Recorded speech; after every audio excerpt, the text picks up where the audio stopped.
Одоо миний ярих гэж байгаа зүйл болохоор ерөнхийдөө шинжлэх ухааны талаас нь бараг баталчихсан телепати гэж яриад байдаг бодлороо харилцах чадамжийн талаар яг докюменташн хийгээд баримтжуулсан тийм YouTube channel дээрх бичлэгүүдийн талаар яриа. Тэгээд яг сонирхож ивэл телепати tapes гэдэг YouTube дээр хайнгууд яг YouTube-ийн цуг нь гараад ирнэ.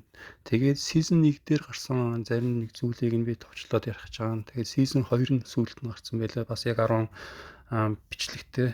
Тэгээд эхнээс нь зүйл яг нэлээд сонирхолтой. Яг astral projection та ерөнхийдөө зүйлтэй баг яваад холбогдчихж байгаа талаар.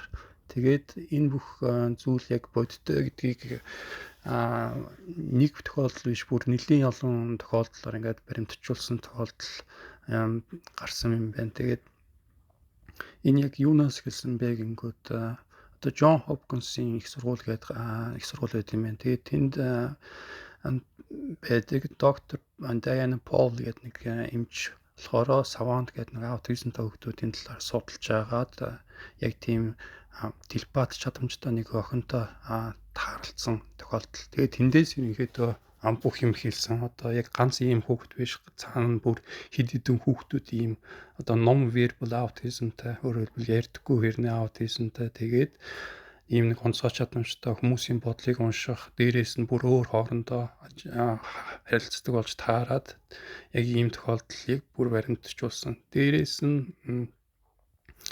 энийг баримтжуулахдаа яаж баримтжуулсан бэ гэхээр одоо жишээ нь тэр хүүхдээ авчиад өөр өрөөнд оруулаад дахиад нэг өөр өрөөнд нэг хүн авчиад нэг үсэг ч юм уу эсвэл үг ч юм уу уншаад тэгээд би ямар үсэг эсвэл үг уншиж гин гэдгийг нөгөө хүүхэд нь яг iPad дээр яг бичиж чадчихна гэдэг яг иймэрхүү байдлаар нэг юм баталгаажуулах юм байдлаар туршилтууд нь маш олон хийсэн юм болж таарсан. Тэгээд энийг нь бүр 100% авчиад бүгдийг энэ зөв хийгээд ангууд үнэхээр юм бодлоор уншиж байгаа юм шүү гэдэг. Тэгээд тэр Миа гэдэг Мексик охиноос гадна бас хэд хэдэн Акила гэдэг тэгээд хэд хэдэн хүүхдүүд сүүлд нь яг ийм ижил төстэй чадамжтай хүүхдүүд байдгүй байт. Тэнгүү сүүлдээ яасан бэ гэсэн чинь нөгөө хүүхдүүд нь хоорондоо бүр сүүлдээ харилцдаг болж таараад нэг мэддэг.